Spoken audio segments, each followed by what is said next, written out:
Yan, salamat po sa lahat ng mga umawit para sa Panginoon sa umagang ito. Tunay nga na nakakalungkot ang kalalagayan ng tao na wala ang Panginoon. Kaya salamat dahil nandiyan ang Diyos na nagbibigay ng ating kasiyahan at katubusan sa ating mga pagkakasalong nagagawa sa Kanya. At sa pagpapatuloy ng gawain, hinihingin po natin si Deacon Ira to open us in a word of prayer.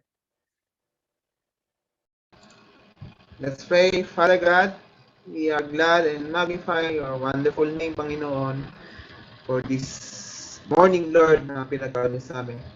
As this day, Lord, ay tinakda niyo, Panginoon, para sambahin ng iyong dakilang pangalan, Panginoon. Ay purihin kayo, Panginoon, at sisimulan po namin ang araw na to sa unang bahagi ng aming gawain to studying your word, Panginoon. Gabayan niyo po, Lord, si Teacher Ira sa pagtuturo niya sa amin at gabayan niyo po aming gawain niyon. At linisin niyo po isipan po namin sa mga pagkakasala na gawa sa inyo at patawarin niyo po kami. At nawa ang iyong banal na Espiritu maggabay po sa amin, magpuso po sa amin ng kagalakan, kasiyahan at tanggapin ng iyong mga salita at magpakubaba kami dito. And the Lord ay maging gabayan niyo kami sa katotohanan ng iyong mga salita, Panginoon, sa tulong ng iyong banal na Espiritu. Purihin kayo, Panginoon, at kayo po mag-ingat sa aming gawain. Ingatan niyo rin po ang mga kapatiran ko na wala pa ngayon. At sama-sama po kami sa oras at dalhin niyo po sila sa oras sa Sunday School, Lord. Nasama-sama kami lang makikinig at sasamba sa inyo sa pamamagitan ng pag-aaral ng salita. Sa pangalan ni Jesus, Amen and Amen. Thank you, Deacon, sa panalangin. And let's sing one more song. Let's sing At the Cross.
He suffered on the tree.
Salamat sa mensahe ng cross. And to continue our worship, sa pagbago tayo dumako sa pag-aaral ng salita ng Panginoon,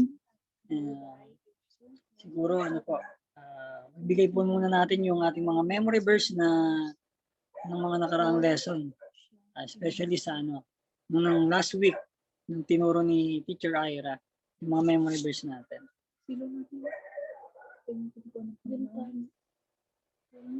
Sino po gusto mauna? Kahit mga lang po, tatlo lang po. Sino po? Kahit sino po.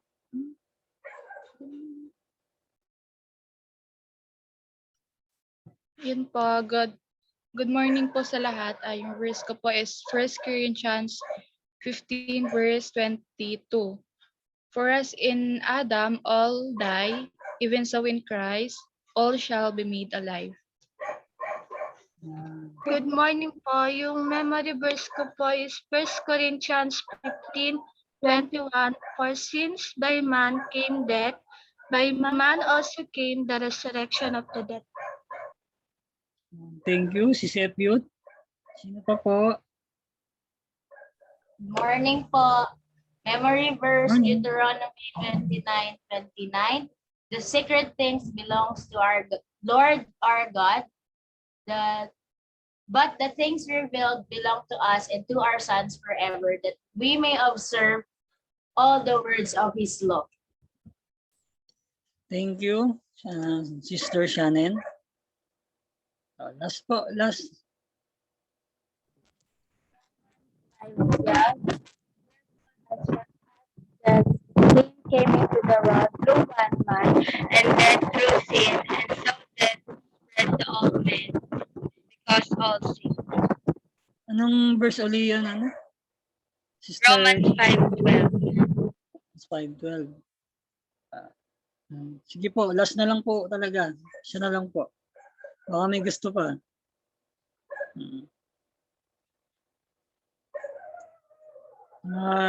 Memory verse natin na ating minemorize na nakaraan. Meron pa po?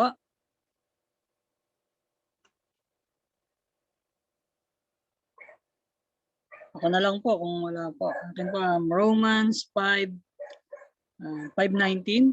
For us, by one man's disobedience, many were made sinners. So also by one man's obedience, many will be made righteous. Romans 5:19. Ayan po. Last na lang po talaga. Isa na lang po talaga kung baka mayroong sumabol pa ng memory verse.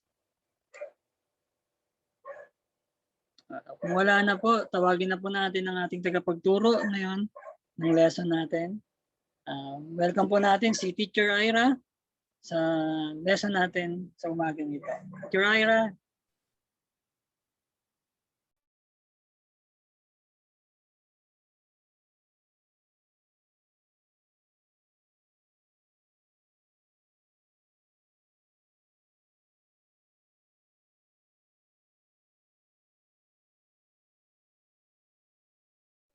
May inaayos pa po yata si Teacher Ira.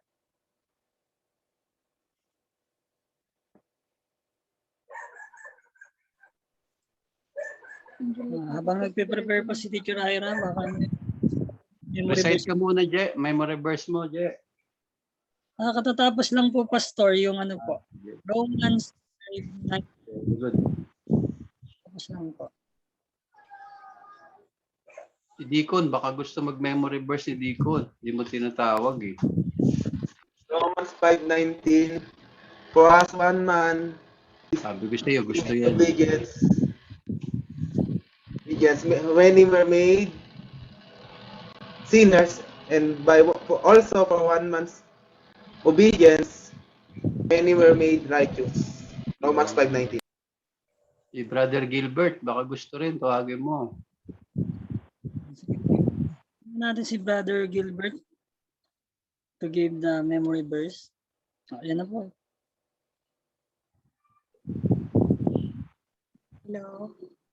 Naririnig po ba ako? Ayan, naging babae si Brother Gilbert. Hindi, testing lang po kung naririnig niyo po ako. Naririnig po, Teacher Ira. Narinig po? Okay na. Ito pa lang. Nawala po Let's si proceed. Hindi po, Teacher Ira. Thank you po. Thank you, Brother JR. So, good morning po again sa ating lahat and welcome to our Sunday School. So, before we begin po, may I request Deacon Ira to open us in the word of prayer. Let's pray ho. Thank you, Father God, for this time as we start our lesson ngayon sa umagang to. We thank you, Lord, for your mercy and grace, Lord. Guide us again through your words, Panginoon, sa mga katotohanan nito. May you give us a humble spirit, Lord, to the help of your Holy Spirit, Lord, na tanggapin namin ang mga salita. At gabayan niyo po aming teacher po ngayon sa umagang to. Empower him, Lord, with wisdom and knowledge, Lord, through your power of your Holy Spirit. At kayo po magkabay, Panginoon, manhati, Panginoon, sa mensahe na iyong tuturo sa amin sa oras. Sa pangalan ni Jesus, amen and amen. Amen. Thank you po.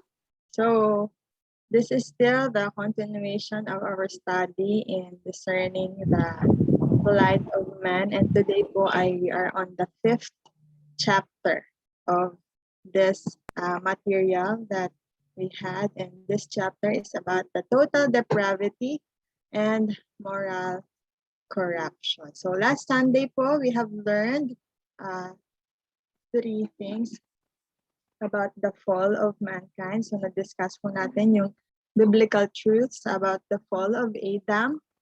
And then na-discuss din natin yung facts and mysteries about the fall of mankind. And napag-aralan din natin yung the fall of mankind and the fall of Adam. So natutunan natin that about the fall of Adam and how it led sa fall ng entire mankind. So we learned also the truth that Adam was appointed by God para maging representative ng mankind. Therefore, all of his actions are acted or were acted on our behalf.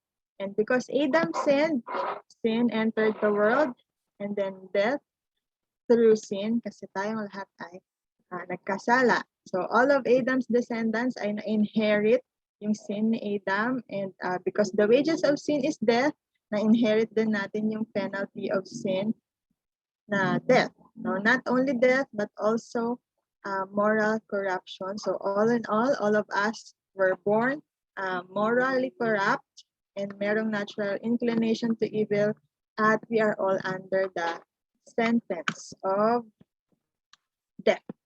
So tayong lahat, we are all living witnesses ng katotohanan na yung moral corruption of man ay hindi siya learned or imitated behavior.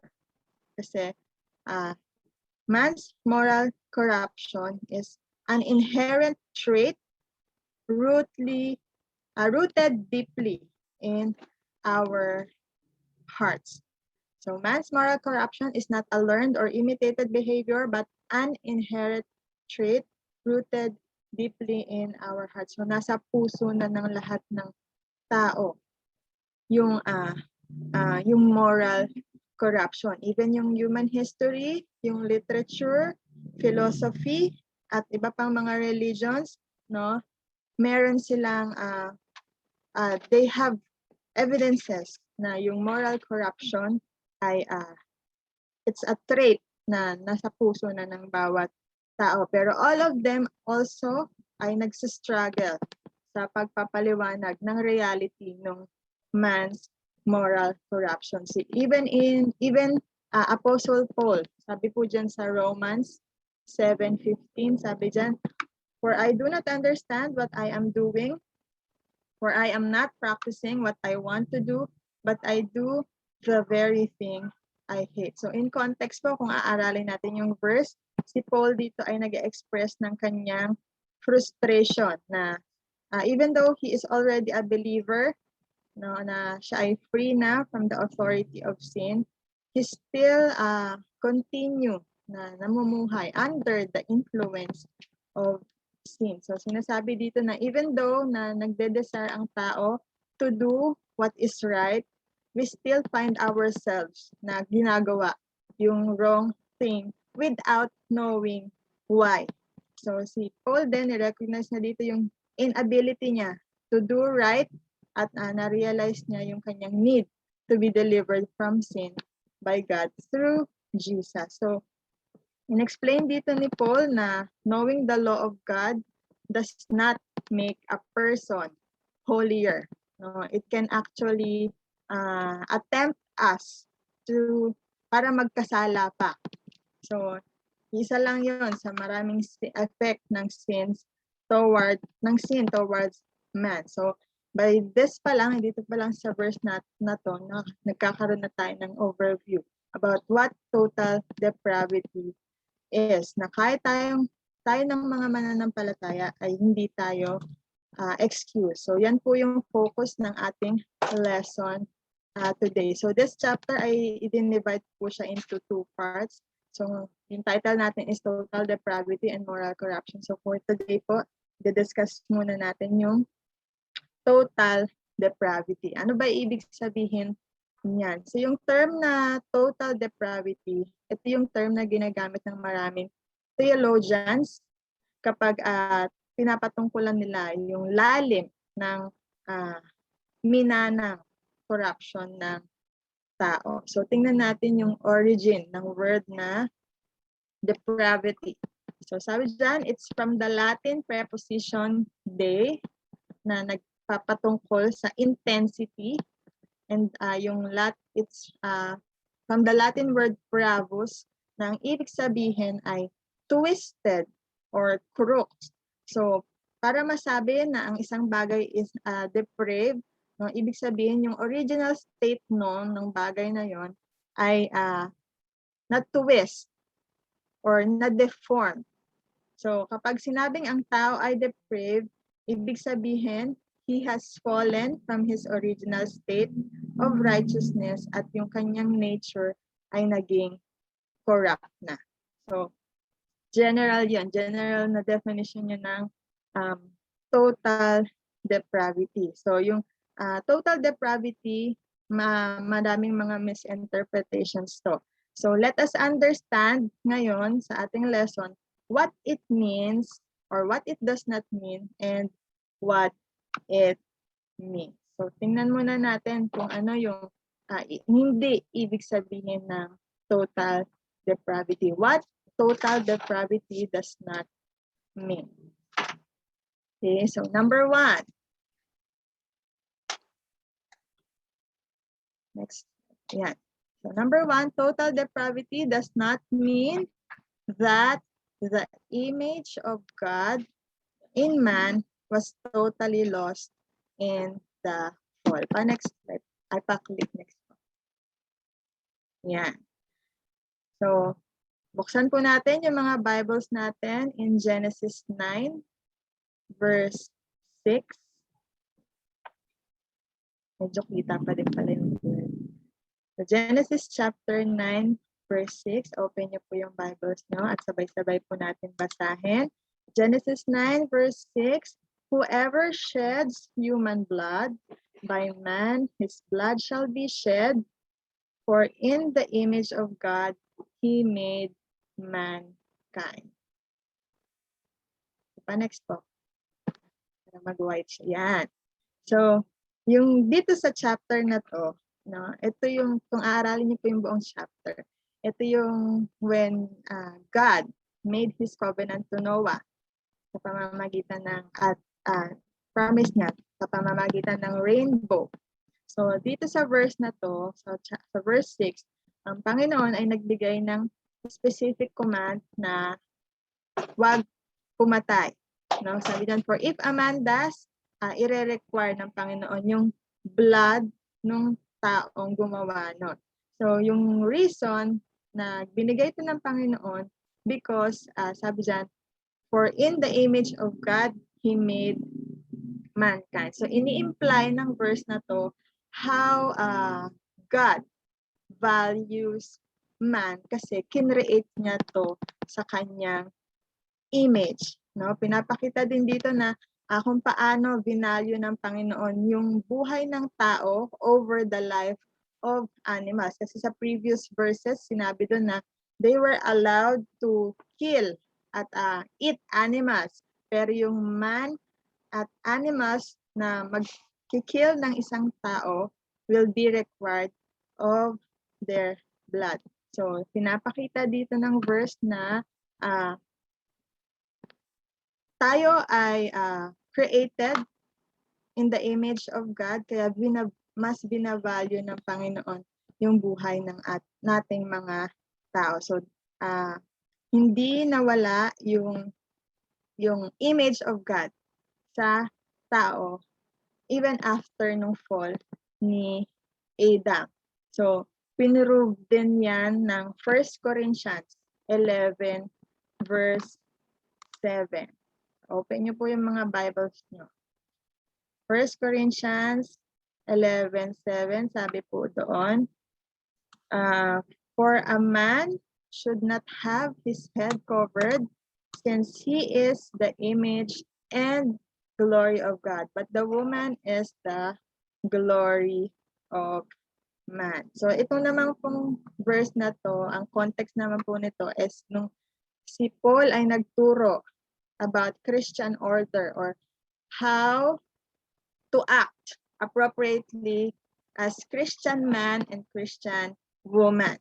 So sa custom kasi nila, no, bakit kaya nasabi niyan should not have his head covered? Ang custom kasi nila dati, men must not wear head coverings while worshiping. Kasi yung mga nagwe-wear ng mga head coverings ay practice yun ng Roman worshippers na nagwo-worship ng mga pagan gods. So, at yung mga babae naman should wear head covering. So, during that time kasi yung mga kababaihan na in that church ay pag pumupunta na sila sa church, hindi na sila nagsusuot ng mga head coverings, which is against their custom. So, kapag ang isang babae ay publicly uncovered yung kanyang head, para siyang pumasok sa church na ang suot niya ay bathing suit, revealing na bathing suit. So, ganun siya tinitingnan dati kapag walang cover yung head ng mga babae. So, anong relation nito about sa image and glory ng Panginoon? So, dyan po sa first part ng verse, yung first phrase,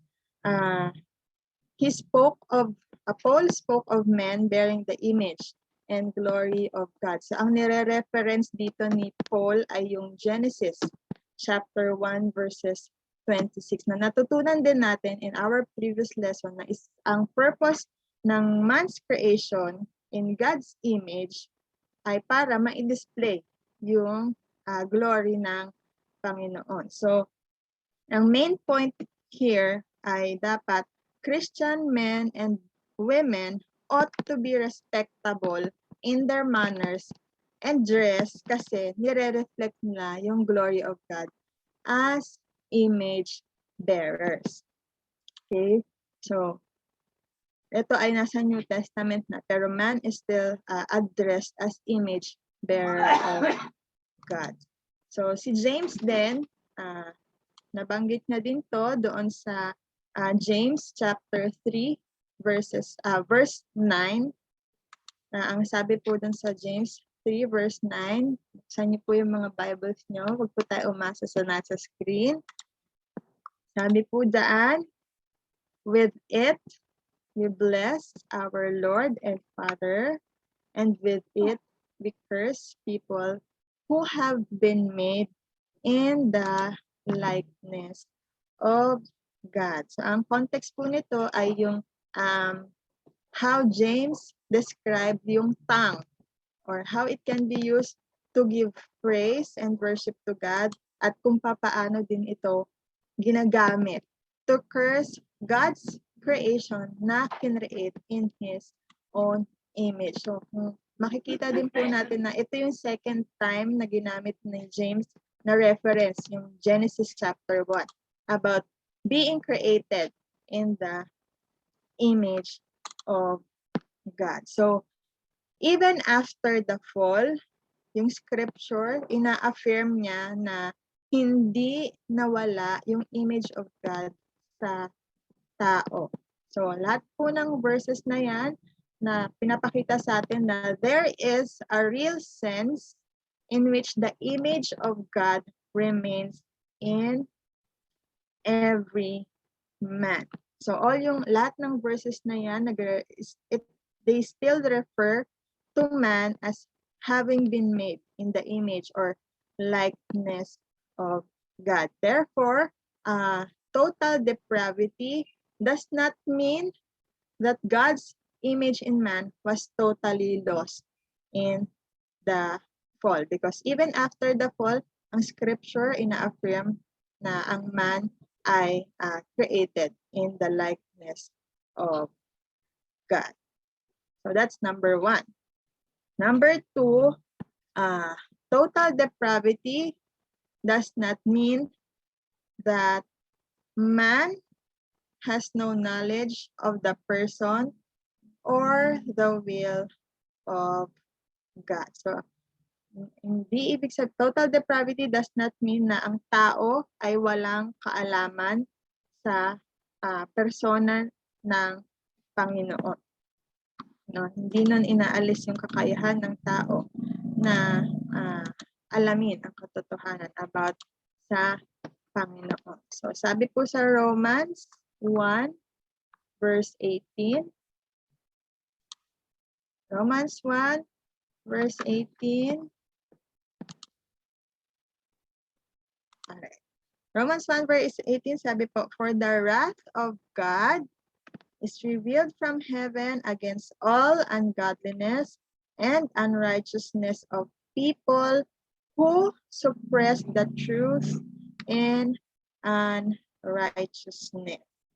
So, yung verses 18 hanggang verses 32, i-describe niyan bakit God rightfully condemns humanity.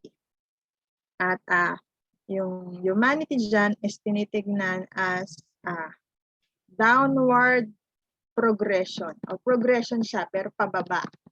So, nagsimula to sa rejecting God as creator, refusing to see na kung ano yung mga pwedeng malaman about God at refusing to see yung mga kung ano siya through His creation. So yung wrath na yung word na wrath dyan sa verse, it speaks of God's consequences to sin. So sinasabi ng verse na to yung kung paano yung mga unrighteous people, no, yung unrighteous people dyan kabilang tayo by nature. So na kung paano nila ayaw paniwalaan yung truth na na-reveal na ng Panginoon. At kung paano nila kung paano nila sinusuppress or tinatago yung katotohanan para hindi din maniwala yung ibang tao. So, it's not because we don't know who God is, no, and what He wants for us to do. Ang problema ay hindi dahil hindi unavailable yung truth, kundi ang problema, men just suppress the truth. At ayaw lang nila ito paniwalaan. So, dyan po sa verse 30, binanggit na yung mga tao ay slanderers, haters of God, insolent, arrogant, boastful, investors of evil, and disobedient to parents. Sinusupport nito ng verse 30 yung sinabi sa verse 18, no, bilang nagbigay siya ng results of sin na dulot ng pag-attempt ng tao na i-ignore ang Panginoon. So lahat ng yan, yung Romans dyan sa verse 30, all of those are evidence ng refusal ng tao sa Panginoon. So, ang verses na to, no, it says that man know enough about the true God to hate him, and they know enough to reject it and attempt to restrain it. So, alam ng tao. So, yung total depravity, hindi din inalis nun yung kakayahan ng tao na kilalanin yung Panginoon. No? They even know enough about God para i-hate siya at para i-reject or i-restrain yung truth about God. So, therefore, total depravity does not mean na ang tao ay walang knowledge of who God is kasi na-reveal na to. It's only man's choice not to believe it. Okay? So, yun. So, may knowledge ang tao, ayaw lang ng tao na maniwala. No? Another, thirdly, total depravity does not mean na ang that man does not possess a conscience or that he is totally insensitive to good and evil. So, ang total depravity, hindi ibig sabihin na ang tao ay walang conscience at siya ay insensitive sa good and evil. So, tingnan niyo po in Romans 2, verse 15. So, Romans 2, verse 15. Sabi po dyan sa verse, in that they show the work of the law written in their hearts, their conscience testifying, and their thoughts alternately accusing or else defending them. So, yung context po ng chapter 2 ng Romans, this is about the impartiality of God towards Jews and Gentiles. So, yung Jews who sin under the law at yung mga Gentiles who sin apart from the law. So, si Paul, sinulat niya dito na yung mga Gentiles, although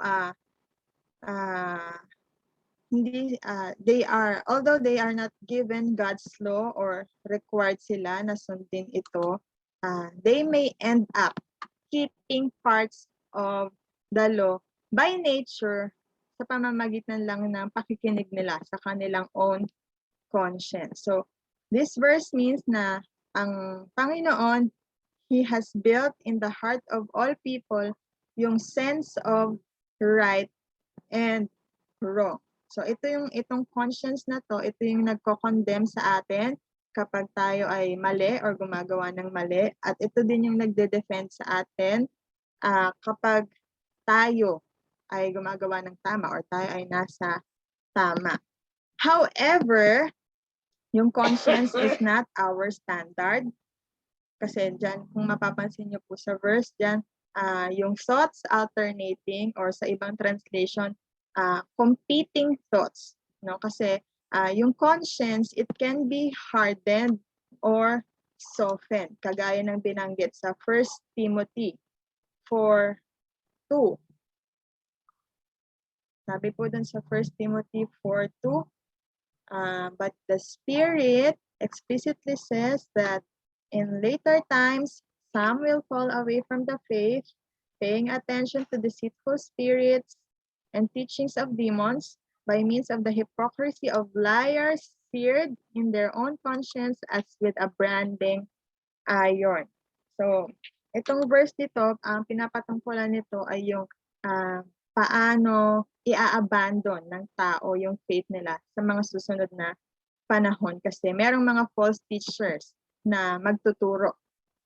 At yung phrase dyan sa verse na conscience as with a branding iron, no, ito yung parang malalim na paso na nagpo-cause ng distraction sa mga nerves at nagli-lead sa pagkawala ng sensation, ng burnt part. So, pinapatungkulan nito yung yung moral numbness, no, or yung moral numbness or yung pagiging manhid ng tao, no, kagaya nung sa story ng mga tao sa Nineveh.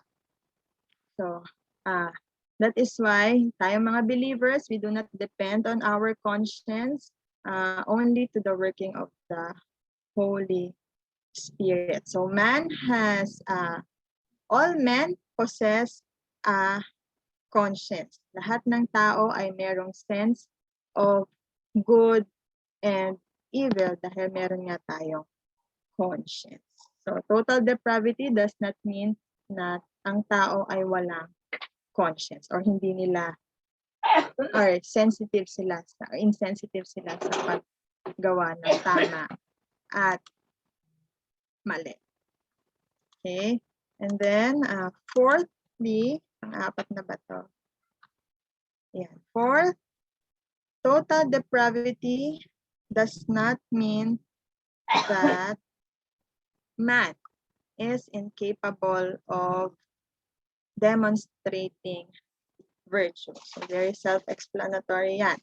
Na ang ibig sabihin ay men are capable of showing love to others out of civic duty or even of external religious good. So, total depravity, hindi ibig sabihin niya na ang tao ay incapable na gumawa or magpakita ng virtue. So, kilala natin sina Abraham, sila David, Solomon, Peter, Paul. Lahat sila ay nag-commit ng great sins toward God. Pero all of them has showed virtues to God as well. So, tayong mga tao, kaya nating mahalin yung mga pamilya natin, kaya nating mag-sacrifice para sa ibang tao, kaya nating mag-perform ng acts of generosity. Kasi we are capable of demonstrating virtue. So, total depravity does not mean na ang tao ay hindi na kayang magpakita ng virtues. And fifthly, total depravity does not mean that all men indulge in every evil that exists. So, alam natin na tayong mga tao, we are all capable of doing sin. So, the only thing that restrains men is the grace of God. So, hindi lahat ng tao ay mga delinquente o mga lawbreakers. Hindi lahat ng tao fornicators. Hindi lahat ng tao murderers. Pero lahat tayo capable of doing those things. Ang nagre-restrain lang sa atin, kaya hindi lahat ng tao ay indulge in every evil that exists, is the grace of God. So, there is the grace of God, kaya ang tao nakokontrol ng Panginoon yung paggawa ng tao ng mga kasamaan. So, those are the 5 things na hindi nagpapatungkol sa total depravity of man. So, again, total depravity does not mean na ang tao, ang image of God in man ay nawala. Hindi din ibig sabihin na walang knowledge ang tao sa persona ng Panginoon. Hindi din totoo na hindi din pinapatungkulan ng total depravity na ang tao ay walang konsensya. At total depravity does not mean na ang tao ay hindi kayang magpakita ng virtue, at hindi din totoo ay total depravity does not also mean na ang lahat ng tao ay kasama or gumagawa or kasapi in every evil na nag-e-exist. Kaya we are capable of those, pero merong grace of God na nagre-restrain sa atin. So yun, those are what total depravity does not mean. So tingnan naman natin what total depravity does mean. So, total depravity, what total depravity does mean. So, number 1, total depravity does mean that the image of God in man has been seriously defaced and that moral corruption has polluted him entirely. So, yeah. So, sabi kanina, di ba, we did not lose our yung likeness of God, but yung image of God has been defaced or na-disfigure or na-deform at na-corrupt ito. Yung kabuuan nito ay na-corrupt. So makikita natin yan sa every feature ng man's person. Number one, makikita natin yan sa body. So kung babasahin niyo po yung Romans 6:6, ayan, Romans 6:6, Romans 6 verse 12, and Romans 7:24.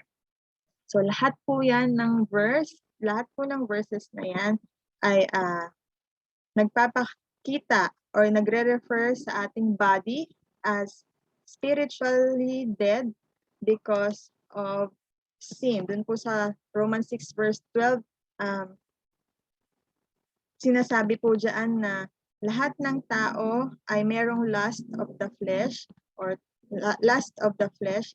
So, we may have been freed from the power of sin, but hindi nawala sa atin yung hindi nawala sa atin yung desire to sin. Dyan po sa Romans 7:24, it's Paul's cry of desperation.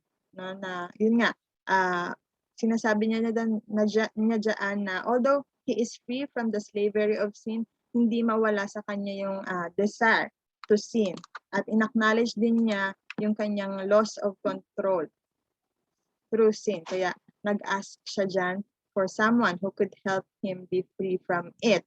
So evident din yung disfigure ng image of man, image of God sa tao in his reason or sa kanyang pag-iisip. So, makikita po natin yan sa Romans 1 verse 21.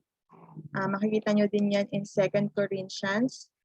Next slide na po. In 2 Corinthians 3:14 to 15 at in Ephesians 4:17 to 19.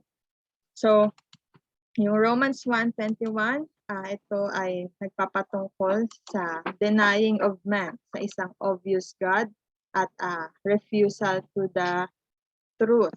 So, ini-ignore ng tao. It's man's willful choice na i-ignore yung evidence na nagpo-prove na who God is.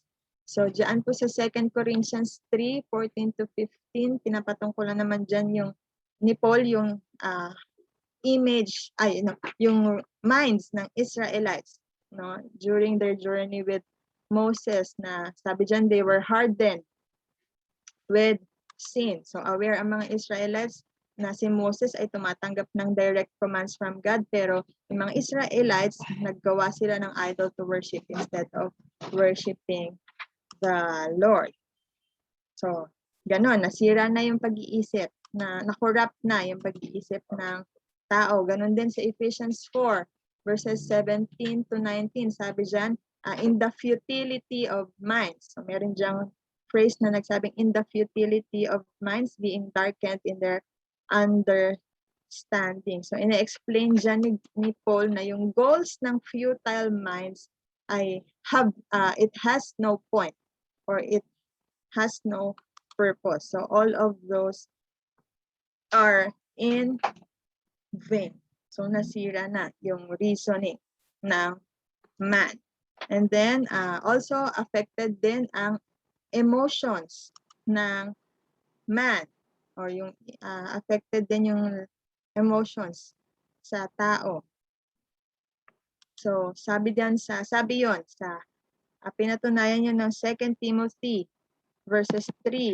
chapter 3 verses 2 to 4. So, sabi dyan, for people will be lovers of self, lovers of money, ganyan.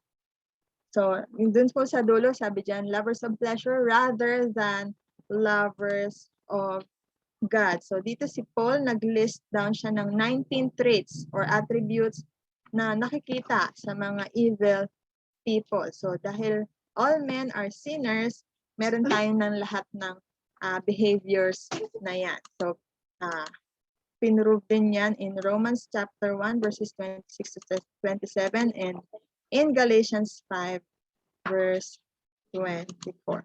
So hindi lang body, hindi lang reason, hindi lang emotions, also yung ating will. Okay? So, dyan naman makikita naman natin yun in Romans. Chapter 7, verses 14 to 15. So, ang meaning ng verse na yan, no, yung will natin, mas dinedesire nito na gawin yung mga fleshly things over spiritual things. Therefore, total depravity means our body, our minds, our feelings, our decisions are all disfigured. So from a perfect creation to becoming a corrupted being. Okay, so number 2, total depravity does mean that man is born with a great propensity or inclination towards sin. Anong ibig sabihin niyan? Na tayo mga tao ay merong natural tendency at merong desire to sin. So, kagaya ng nabanggit kanina, all men are capable of evil. So, simula sa mga unspeakable crimes, no, hanggang sa mga most shameful na sins. So, yan lang yon. And then thirdly, total depravity does mean na that all of man's action are contaminated by his own moral corruption. So, binanggit po yan in Isaiah 64 verse 6.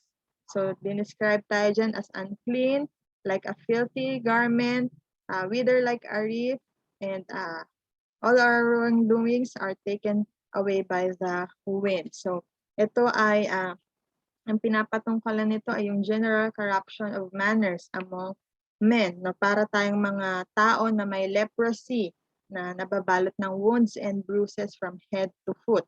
So, even yung mga naunang heroes of the Bible na pumasa sa category ng righteous men, no, they are still considered as filthy rags at bagay na itapon sa dunghill. So, ibig sabihin lang na total depravity means all of our deeds are defected by sin. So, lahat ng gawa ng tao ay may bahid ng kasamaan. And then, fourthly, apat na ba ako? Yan. Fourthly, that the total depravity does mean that the deeds of man are not prompted by any love for God or any desire to obey His commands. So, sabi po sa Deuteronomy 64, 4-5, and Matthew 22, verse 37, you shall love the Lord your God with all your heart, all your mind, all your soul. So, itong verse na to, ito yung great commandment of God. So, sabi, ini-imply nito na no man loves God in a worthy manner or as the law commands. So, walang tao na nagmahal sa Panginoon doon sa manner or walang umabot sa standard ng Panginoon na kung paano siya mahalin at susundin. So, yung loving God first and above all with every part of man's being, hindi pumasa yung paggawa ng tao. Kasi nga tayo ay totally depraved. Also, ibig sabihin dyan ng the deeds of man are not prompted by any love for God, na no man glorifies God in every thought, word, and deed. Kahit na kinumand sa 1 Corinthians 10:31 na kung whether you eat, drink, or whatever you do, you all do it for the glory of God. Pero wala ding pumasa sa standard ng Panginoon. And then in 2 Timothy chapter 3 verse 2, no, sabi diyan, people will be lovers of self. So mas prefer ng tao ang kanyang sarili kaysa sa Panginoon. So therefore, total depravity does mean that all man's actions are prompted by the love of oneself and not the love of God. So yung paggawa ng tao, hindi dahil mahal niya yung Panginoon, kundi dahil mahal niya yung sarili niya. So yan. And fifth, hindi na lang to. Fifth ay total depravity that does mean that the mind of man is hostile toward God, cannot subject itself to the will of God, and cannot please God. Malinaw na malinaw po yan in Romans 8, verse 7 to 8. So, ang ibig sabihin lang niyan na ang focus ng isip ng tao ay sa mga bagay of the flesh, yung kanyang thoughts are focused sa pag-meet ng kanyang sinful, selfish wants, at yung kanyang isip ay set on the things na against God, kaya nahihinder nito na maibigay yung glory sa Panginoon. Therefore, total depravity does mean that men are against God. Or total depravity means being against God. So sixth, no, sabi dyan, total depravity does mean that mankind is inclined to greater and greater moral corruption. So it's the process of becoming progressively worse. No, kaya na nabanggit kanina, progressive siya pero pasama. So it could be even more rapid than it is if it were not for the grace of God which restrains the evil of men. Therefore, ang total depravity means the worsening of man's moral corruption. And lastly, total depravity does mean that man cannot free himself from his sinful and depraved condition. Bakit? So, bakit po? First, men are spiritually dead, according to Ephesians 2, verses 1 to 3. And then, secondly, men are morally corrupt, according to Psalm 51, verse 5. No, diyan po si David, in-acknowledge niya na he's not only a sinner by practice, but by nature. No, na he was born with a sinful nature, kaya he sees his sins as transgressions. Iniquity, evil, and the result of his lifelong offensive nature. So, kagaya natin meron tayong lahat na tao kasi tayo ay morally corrupt. So, thirdly, na nagpo-prove na man cannot free himself is because men are unable to change himself or themselves. So, diyan po sa verse na yan, kung aaralin niyo po yan, it speaks of the inability of man to change himself, na parang kung yung dumi or alikabok, pag pinagpag natin, maaalis, pero we cannot alter yung natural color of our hair. So yun yung ibig sabihin niya na hindi natin kayang baguhin yung sarili natin. So therefore, total depravity means we cannot do anything to save ourselves from our situation. So it leaves no possibility na iligtas natin yung sarili natin sa pamamagitan ng ating sariling effort. So for a better view of what total depravity does mean and does not mean, ayan po, naka-flash po sa ating screen. Yan. Okay, next. So yan. So I could not add any more dun sa mga truths na ipinresent sa atin ng scripture, at gusto ko lang i-end itong part na to ng lesson with a few sentences na the total depravity of man is worse than we think it is. So without the grace and mercy of God, we are really hopeless beings. So, Yan. At dyan ko po tatapusin first part of chapter.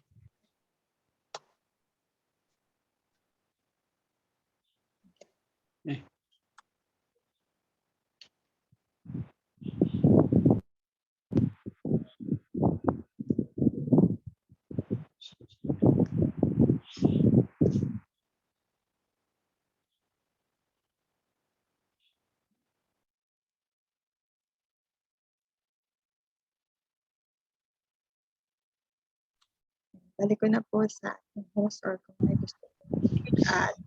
Okay. Thank you, Teacher Ira. Well, that is a very interesting lesson today, seeing na gaano talaga tayo kahabag-habag, without the grace of God. Now, this morning, nakita natin kasamaan ng nature, we do not actually inherit yung kasalanan ni Adam, but yung nature. Hindi natin minana yung disobedience. Hindi inaccuse sa atin yun ng Panginoon, but the nature o yung propensity na makakagawa tayo ng kasamaan. Yung inclination natin sa kasalanan. Now this morning, let's hear some lesson learned and realization siguro, na ano ba ang ating nakikita sa ating sarili without the grace of God, or in the absence of the grace. Kung hindi binigay ng Panginoon yung kanyang biyaya, ano ang nakikita natin na kalalagayan ng tayo ng mga na nilikha ng Diyos? Ayan, yun yung magandang hamon dito sa kailangan kasi maintindihan. We are not only depraved people, but we are totally depraved people talaga. Yun yung hin-highlight ng Bible sa atin ngayon. So that is why we do not believe in the stand that people are just depraved people because of sin. No. We are totally depraved people. Magkaiba yun eh. There is no chance for us to love God, to see God, to seek after God, to do things for God. Wala. Because we are spiritually patay tayo according to sa Ephesians, yung pinresent nga kanina ni Teacher Ira. Kaya ako personally as your pastor, hindi ko kayo ipapag-fellowship dun sa church na hindi naniniwala na kahabag-habag ang kanyang kalagayan. Hindi ko kayo ipa-fellowship dun sa mga church na may pagmamalaki about their achievements in life and their ministry, because that is a wrong influence. You have to remember this truth that sa harap ng Panginoon, we are totally depraved without His grace. Kaya ang tao talagang aasa lang sa biyaya ng Diyos. Okay, so how about you this morning? Let us hear some lesson learned and realization. Ganito tayo kasama. Ganito tayo kahabag-habag sa harap ng Diyos. Okay? So let's begin with whom would like to start. Would like to share a lesson learned today. Ayun po, Pastor. Good morning po sa lahat. Sino to? Pakilala ka nga. Ayun. Si Brother JR. Kasi ang hirap mag-swipe eh. Realization na yun nga po, habag-habag ang tao kung wala yung biyaya ng Panginoon. Totally depraved po siya, and hindi po natin mababawi yung pagka-depraved natin sa mga mabuti nating gawin. Gawin natin mga kabutihan kung wala yung biyaya ng Panginoon. Hindi po tayo makakaalis sa depravity po na kalalagayan natin. Kaya walang ibang ways po. Wala po ibang po. Agad po nang sinabi niyo, Pastor, yung pag-fellowship din sa mga church na meron silang concept na meron silang part sa salvation. na meron silang ambag.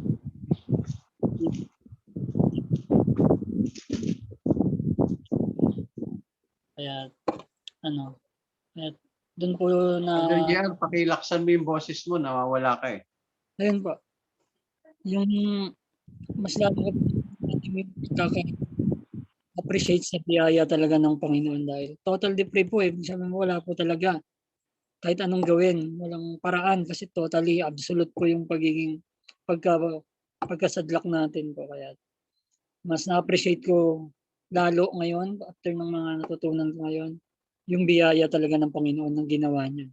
Dahil walang paraan kundi ang Panginoon lamang ang gumawa. Hindi dahil sa atin, but tanging Diyos lamang yung makakapagalis sa atin sa pagkakabagsak natin sa kasalanan.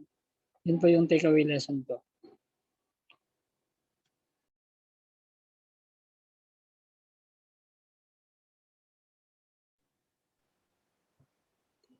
Yung body natin ay talagang gagawa ng kasalanan.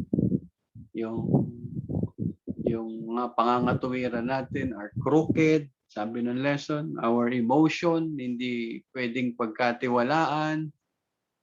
Yung ating will and action is subject for correction.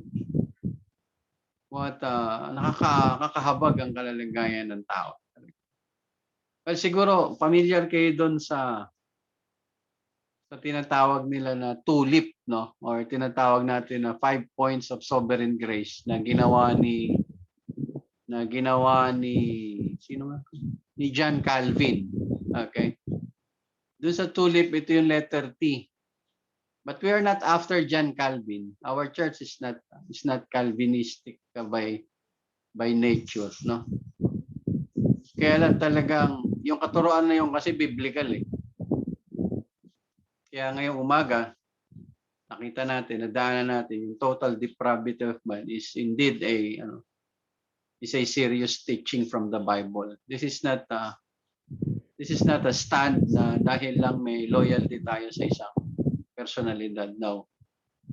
And you can see it based on our study this morning.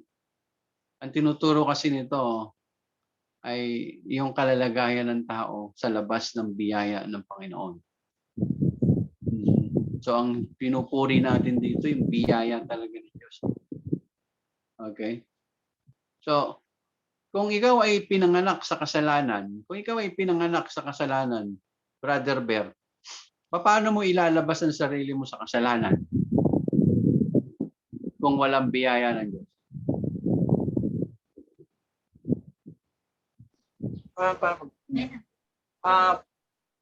Hindi po natin maalis yung sarili natin sa pamagitan lamang ng sarili natin yung kasalanan kasi nature na natin yun eh. So kailangan may isang tao or yung Panginoon mismo or may sa atin mag-guide para may alis yung mga maling ginagawa natin. Correct. Kasi So that's the point. That's the point of our study. No? Kung tao lang, wala tayong magagawa. Wala. Sabi nga ni Teacher Ira kanina, hindi mo nga kayang baguhin ang sarili mo eh. Na? Anong verse yung ginamit niya kanina? That is a very interesting verse. That is in Jeremiah, I believe, no? Tama ba, Teacher Ira? In Jeremiah chapter 13, verse 20. Yes po. Kasi nga that is yung tinatawag na, yung kaninang tinuro na inherent nature or propensity ng tao.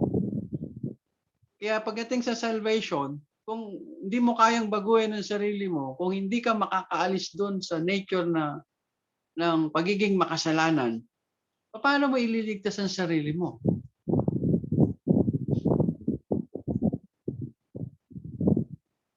Yun yung tinuturo ng Biblia sa kalalagayan ng tao. Kaya nga yung topic natin is the plight of man, ang kahabag-habag na kalalagayan ng tao o ng takbuhin ng tao, ng direksyon ng tao. No? Kung ilalabas tayo sa biyaya ng Panginoon. Okay? Now, We are all capable of evil, sabi nung lesson natin kanina. Ano sa palagay mo? Gaano? Brother Rico, tulungan mo nga ang bawat isa. Ano sa palagay mo, Brother Rico? If all men are capable of evil, paano natin makikita ang pangangailangan ng Diyos kung lahat tayo ay may kakayanan gumawa ng masama? Ano ba si Pastor, Oo. good morning. Morning, Pastor. Good morning po. Sa akin naman, no, sa pananaw ko, Pastor, ihahambing ko yung yung batang maliliit na maglalaro sila, yung mga bata naglalaro. Kikita mo talaga, Pastor, na yung bata meron talagang kasi kahit hindi pa wala siyang kalam-alam, walang kamuang sa mga yung mga kasalanan na mga gawain. Meron ka talaga makikita sa bata na prone to merong mangyayari na gagawa talaga siya ng susuway sa mga makasalanan na gawain. So ganito rin yun ang tao, Pastor, no? Wala talaga tayong lahat tayo prone sa makasalanan. Ibig sabihin, nakakasala talaga tayo lahat ng makasalanan. Only through the grace of God, yan ang sinasabi doon sa Vanity Chaira na alam natin as believers, alam natin ano ba talaga itong mga yung mga moral corrupt na gawain ng mga tao. So lahat tayo, yun nga, 100% na makasalanan na. Wala na talaga tayong ligtas, no? Wala na tayong, you cannot free yourself from sin. Kasi, lalo, tingnan mo lang itong, yung anak ko, no? Si Mark. Kung pagbawalan mo maglaro ng ML, nagtatago pa rin siya ba? Ibig sabihin, hindi siya maka-free na makasalanan pala ito yung maglalaro ng ML, no? So, pa rin siya. Ibig sabihin, umiiwas sa batas, umiiwas sa tamang gawain, tamang utos. So, ganun din tayo, Pastor. Ang mga tao ngayon, prone tayo sa lahat ng mga exposed tayo. Dali lang tayo makagawa ng mga makasalanan na gawain. Makakita ka man lang dyan na ano ba yan? Through your lust, no? Through your eyes, yung kagustuhan mo, magawa mo kahit anong gusto. Basta lahat ito makasalanan. But through the grace of God, as believers, maswerte tayo kasi alam natin na nandyan yung Panginoon. Talagang sinasalba tayo at saka through forgiveness, pino-forgive tayo ng Panginoon. Yan ang pananaw ko, Pastor. No? Amen. Salamat. Salamat, Brother Rico. O talaga, totoo yun. Yung bata, no? Hindi mo kailangan turuan niyang gumawa ng masama. Gagawa talaga ng masama yan kahit di mo turuan. Okay? Because of his inherent evil. May desire talaga. Sabi nga, deeply rooted in our heart. Sabi ng lesson. Kaya ang saklap ng kalalagayan ng tao. Saklap ng kalalagayan ng tao sa labas ng biyaya ng Panginoon. Okay? Sino pa ang gustong magdagdag ng mga pananaw sa ating lesson? Ate Arlene, meron ka bang gustong idagdag? Parang naiiyak na si Sister Arlene sa kalalagayan niya ngayon eh. Nakakaiyak nga, Pastor. Yung lesson ngayon mabigat kasi sa akin realization kung gaano talaga nakakaawa yung kalagayan ng tao. Kasi sa lesson ni teacher, pinakita niya yung doesn't mean ng total depravity. So although alam ng tao talaga na meron tayong conscience, alam natin yung gumawa ng tama at mali. At alam din natin na yung katotohanan at gusto ng Panginoon sa atin. Pero mas pinipili natin na gawin yung kabaliktaran. And ang mas worse pa doon, mas tama bang salita, nag-i-improve o nag-i-improve yung kasalanan ng tao eh. Yung Ngayon, kasamaan, sobrang yung nag-improve yun. kasamaan, nag-i-improve talaga. Na although alam natin yung tama at mali, hindi natin maiwasan na gawin pa rin yung masama. And it only shows na talagang hindi kaya ng tao na alisin yung sarili niya doon sa nature ng kasalanan. Kasi Panginoon lang talaga yung kayang gumawa. Yun po yung aking realization sa lesson. Amen. Thank you. Thank you. Ate Arlene. Ito, no? Sabi nga ni Paul Washer dun sa niyang post, sabi niya, sin is limitless. Sin is limitless. Kaya kung hindi ka aalis dyan, hindi ka matatapos dyan dahil walang katapusan ng kasalanan. Okay. So, salamat. So, bago natin bigay yung final word sa ating teacher this morning, let's tawag pa tayo ng isa na gustong mag-share ng kanyang lesson ngayong umaga.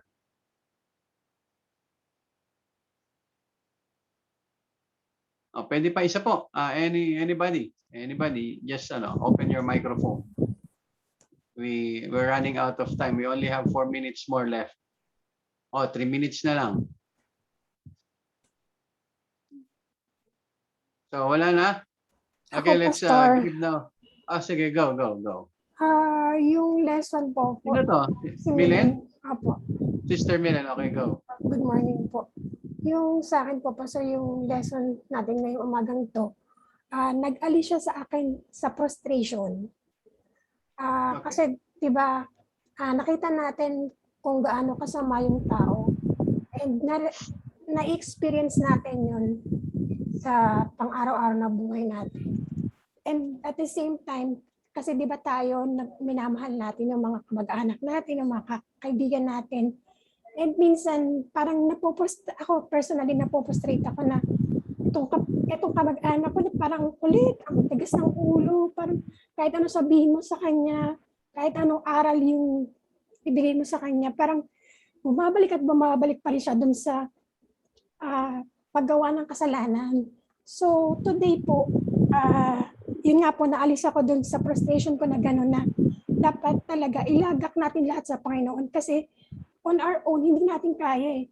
Kahit na ano pang gawin natin, hindi pa rin talaga natin magagawa na alisin tayo dun sa kasalanan. Only yung Panginoon lang. Kaya dapat talaga total dependent tayo sa Kanya. So yun po yung realization ko for today. Praise the Lord. So kung totally depraved tayo, tama yung thought, no? Dapat totally dependent tayo ngayon sa Diyos. Okay? Kaya maganda dahil yung ma-appreciate natin dito yung grace. Kaya tawag dun sovereign.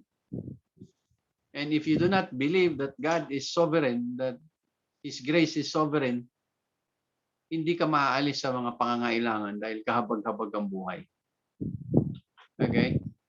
Kaya we really worship the Lord today because of His sovereign grace.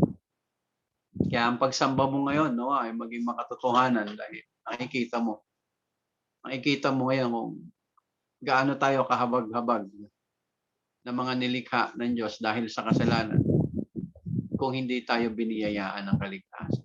Okay? So, final word sa ating teacher before we close this session this morning. Ayan po.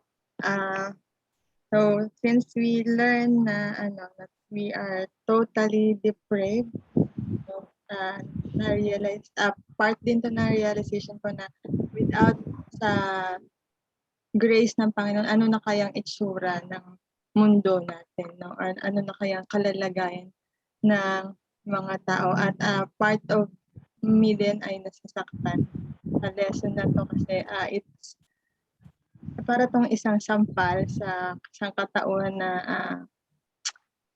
kasi tayong mga tao, meron tayong pride at mga ego na parang nagbabrag pa tayo sa Panginoon. Kung wala naman yung Panginoon, ngayon, lost ka talaga, loser ka talaga. So, naging siguro let's be grateful sa forgiveness na ibinigay sa atin ng Panginoon through His mercy and His grace. So more of it po will be discussed in next Sunday. At i-deal natin yung moral corruption. Thank you po. And let's do Amen. So praise the Lord and praise His holy word this morning. Totoong buhay ang salita ng Diyos, ano? Tama yung word, parang sampal yung salita ng Diyos sa atin, ano? Pagka binalik tayo dun sa katotohanan kung sino tayo, kung wala ang biyaya ng Diyos. Kaya mga kapatid, patuloy namang ma-appreciate ang Diyos natin na naging mabiyaya lamang sa atin.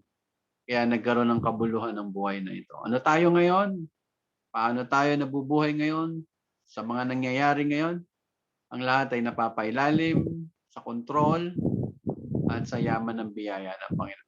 Okay, tayo magwakas sa panalangin at balik natin kay Brother Edward ang ating oras upang wakasan tayo sa pananalangin. Tayo po yung manalangin. Dakilang Diyos na dakila sa lahat po, Panginoon. Yung katotohanan na itinuro sa amin na kung wala ang iyong biyaya, Panginoon, di wala kami, Lord, pag-asa, Panginoon, na makukuha, Panginoon, sa amin. Kaya sa amin, pagpapalas nito sa amin, Lord. Salamat sa liwanag, Panginoon, at naalis kami, Panginoon, sa aming blindness, Panginoon, dahil sa aming kasalanan, Panginoon. Kasi lahat ng aming nakuha ngayon, namin natanggap sa iyo, Panginoon, kaya't kami naalis, Panginoon, sa kasadlakan, Panginoon, sa kasalanan, ay utang namin sa iyo, Panginoon. Maraming salamat, Lord God, sa hangin ko, Lord. Lagi mo ipaalala sa amin, Panginoon, ang kadakilaan ng iyong ginawa at ang yaman ng iyong biyaya, Panginoon. Maraming salamat po. Ito po ang aming samudalangin. Amen. Amen. Magandang umaga po. And after 15 minutes, we will proceed to our worship. Second part of our worship this morning. Thank you. And may God bless your hearts today. Good morning. Sa ating verse for next week, yan po natin sa screen.